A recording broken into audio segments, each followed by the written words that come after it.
Good afternoon, Cross Timbers. Today is Monday, February 1st, 2021, and I am Taylor Kaluza. Superhero trivia, vaccinations in Erath County, and fatal shootings all coming up next on Texan TV.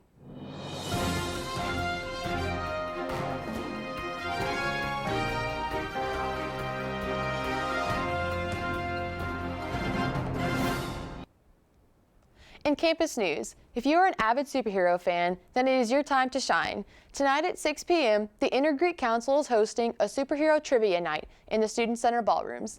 There will be several rounds of trivia and great prizes. There will also be a chance to meet and learn about the organizations who are a part of the Intergreek Council.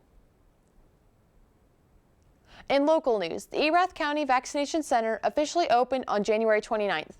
They are now accepting appointments for residents in the 1A and 1B group, which includes healthcare workers, people 65 and older, and anyone 16 and older with chronic health conditions. Once appointments are made, county officials will contact patients and set up times to receive the vaccine. They will be told about receiving the second vaccination at a later time. Since the opening of the vaccination center, Stephenville has seen 6 new cases arise. Overall, Erath County has seen 2,965 total cases.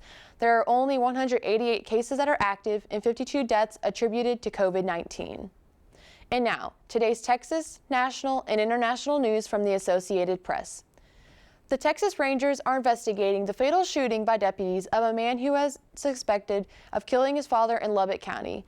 The Lubbock County Sheriff's Office began looking for 34-year-old Chase Coates after deputies found the body of his father, 56-year-old Russell Coates, at a home around 9:30 p.m. Friday.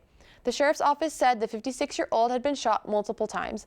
Several hours later, Chase Coates was found by authorities in Baylor County, located 160 miles east of Lubbock County. Baylor County deputies attempted to detain Coates, but he shot at officers, said Texas Department of Public Safety Sergeant Dan Busing. Deputies returned fire, killing Coates. No officers were injured. In national news, a group of Senate Republicans have written a letter to President Biden asking to meet with him to negotiate his proposed $1.9 trillion COVID relief package.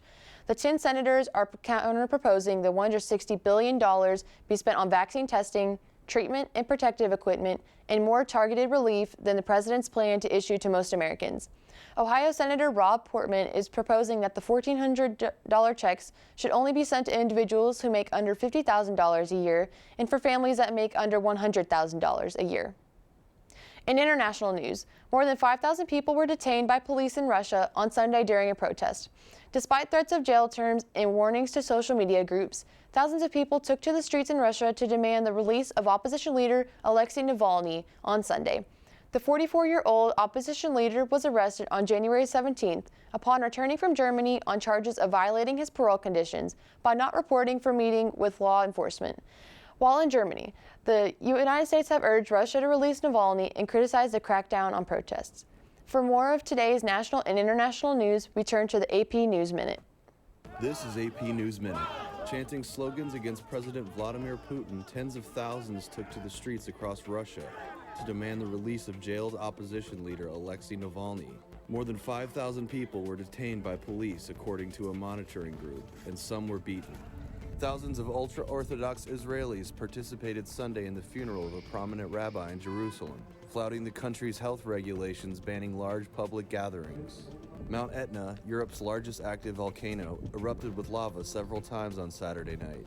As the volcanic activity was largely expected, the site was properly secured, and there were no reports of injuries or deaths. And a storm system making its way to the northeast has blanketed Washington, D.C. and its surrounding areas in snow. The nation's capital and parts of Virginia and Maryland received as much as 3 inches of snow on Sunday. Cody Jackson, The Associated Press with AP News Minute. In sports, due to the coronavirus pandemic, Major League Baseball has proposed to postpone the start of spring training for a month, which will push opening day to April 28th.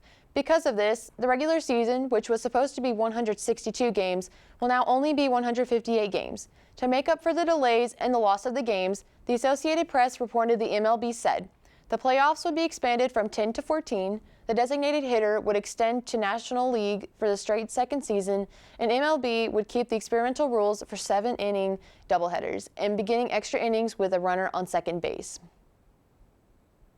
For the weather, we turn to Sierra Dyson. Hey Texans, today is mostly sunny with 8-mile-per-hour winds. The high is 59 degrees and the low is 36. This has been a production of Texan TV News, a product of the Texan News Service from the Tarleton State University campus in Stephenville, Texas. Watch us live on Apogee Channel 2.1 in the dorms at 12:30 weekdays. If you live off campus, tune in on Northland Cable Channel 9. You can follow the Texan News Service on Facebook and Twitter, and check out our website at www.texannews.net for all of your latest local, state, national, and international news. Today's broadcast was produced by the Texan TV staff. Have a wonderful day, Texans.